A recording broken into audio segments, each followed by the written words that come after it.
Alright, so this is not your ordinary ASVAB video. This video is more for, I guess, people who forgot to study and need some advice at the last second, or perhaps just don't care about studying and just want to kind of wing the test. I guess also this is more of just how I got my score, as opposed to, how to get a good score, because although I'm going to be giving out advice in this video, it might not work for you, like some things work for some people, some things work for other people. So this is just how I got a good score despite not really studying for my ASVAB. I got an 82 AFQT, pretty good grades, really good considering the fact that I didn't study. Graduated high school 4 years ago. Also, for a little bit of a background, I didn't know I was taking the test.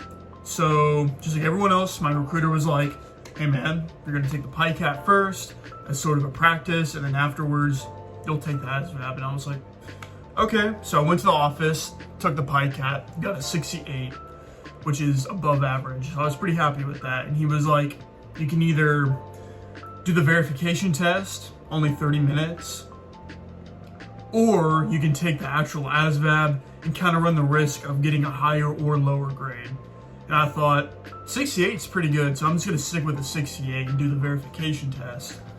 And I didn't actually go to MEPS to take my ASVAB. I went to a technology center to do mine. And they sat me down and they were like, all right, man, here's the ASVAB. And I'm like, but I'm here for the verification test. I got work in a little bit. I don't think I have time for a 2-hour, 3-hour long test, but went ahead and did it anyway. The whole time being kind of pissed off. Like, I literally told them that I wanted to do the verification test. I was here for the verification test. Why the hell am I doing the ASVAB? Ended up getting my test results back, got an 82, which is a really good score. 82 is a good score. And I was really happy with it considering the fact that I was not prepared at all, because I took the PICAT, didn't study for that because I just saw it as like practice, got a 68, and I was like, oh, okay, so I'll just stick with that then. And then by the time I took my ASVAB, I didn't really have time to study either, even though I literally, let's see if I can find it. I don't know where I put it, but I literally have like the ASVAB for Dummies book, but hold on. So I was gonna study, but I didn't. So I graduated high school 4 years ago, so I was pretty out of touch with my, teachings in high school. My grades in high school were like average to slightly below average. I was more of like a C student, D's on like bad days, B's on good days, So I was kind of a mid-tier student. So the fact that, I wasn't a great student, graduated 4 years ago, didn't know I was taking the test, didn't study for it, and I got an 82, pretty good. So I feel like there are some things I can help you guys with perhaps. Also, by the way, I don't know shit about auto shop mechanical stuff. I am not a maintenance car guy, engineering guy at all. So that is also a portion of the test that I actually did really well on, surprisingly, despite the fact that I really don't know anything about that. So I'm gonna go ahead and tell you how I managed to get a good score despite not really being prepared for it. Before I continue, if you can study, study. Literally, like, it's not hard to study. Just read your material, do some practice tests, correct what you did wrong, and just don't make the same mistake twice, and you'll learn perfectly fine. There is no reason why you should go into a test without studying, especially like an ASVAB, which is literally going to dictate your future. Think about that for a minute.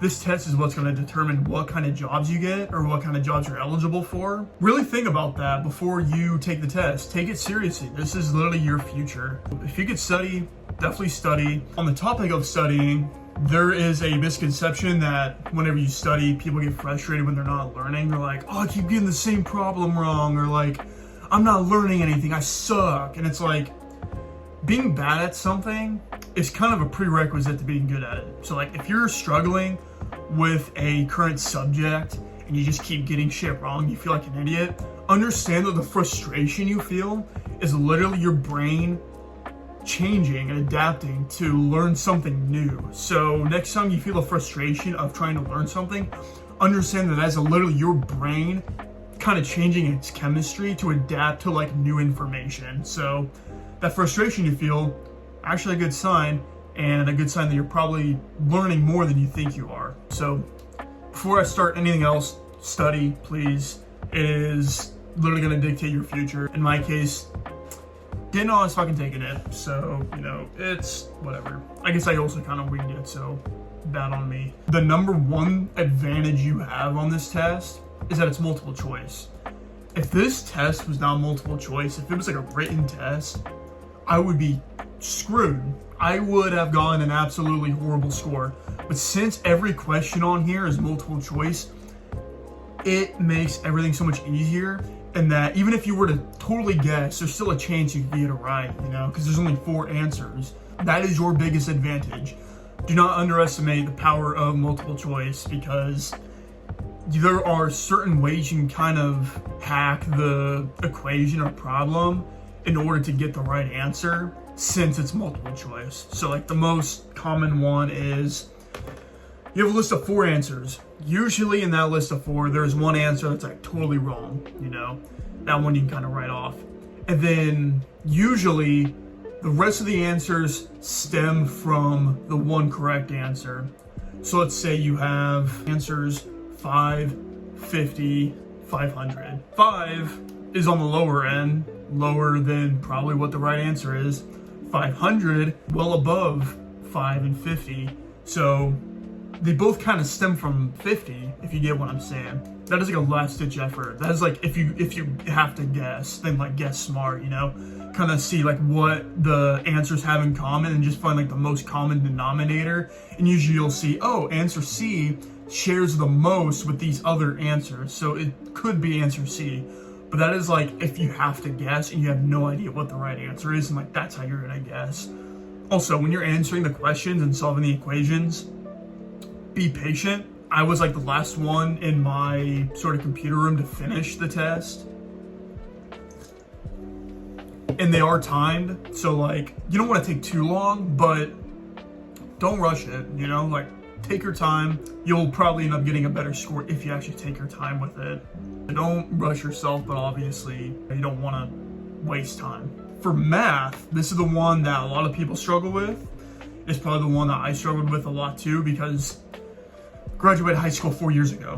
One thing that helped me with math is being a dumbass and understanding that I was a dumbass and I probably could not solve the equations by conventional means.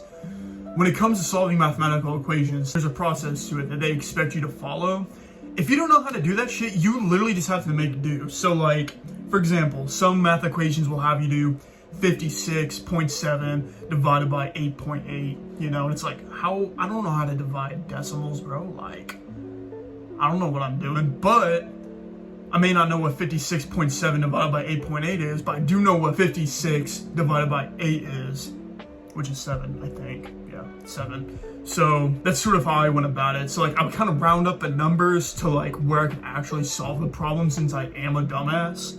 And this is when having multiple choice is really handy, because you kind of see like, although you didn't do the answer perfectly, you're not going to get any of the 4 answers, but your answer will probably be closest to one of them. And you're like, okay, so on here it says 48.9, but like I got, you know, 46, you know, and that's the closest one to it. So it's probably, you know, answer C or whatever. For math, that really helped me out a lot. Believe it or not, counted with my fingers. Look like an idiot, but like it helped me. They give you paper, utilize that shit. You don't get a calculator. I had one of my friends was like, he was asking me if like you get calculators during the test, and I'm like, no, dude. No, they don't give you calculators. But they do give you paper, so utilize that paper. If you need to add a certain number 20 times, do that shit. Like, you just kind of have to make do with what you have. That helped me out a lot. For other subjects that aren't just math, like auto parts or like paragraph comprehension or anything like that, sometimes I found myself like, what does this word mean? And then like, I would literally have to go back to like memories from years ago to something that was vaguely kind of similar, and then like kind of connect the dots. So that's sort of something you'll have to do as well. Like you'll have to go back on things that like you kind of remember from your past that you might have kind of glanced over, that, oh yeah, I think I heard that from this random thing from 10 years ago.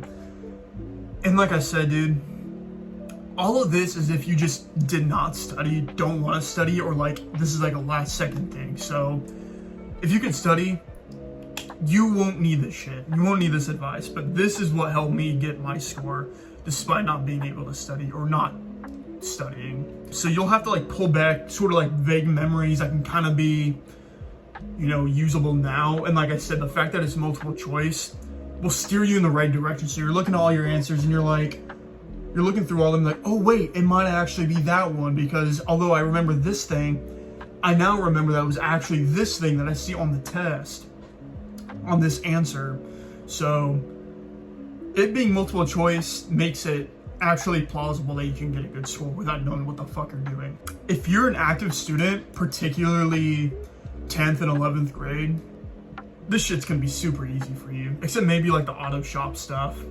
But like the math and English, oh dude, if I took this test when I was 17, oh, I probably would have gotten in the 90s, bro. I'm not gonna lie, because I understood that it was shit that I've learned already that I just kind of forgot about. And I was able to kind of draw back on some of those past memories of what I did learn in high school and apply them on there, but like I didn't understand it fully.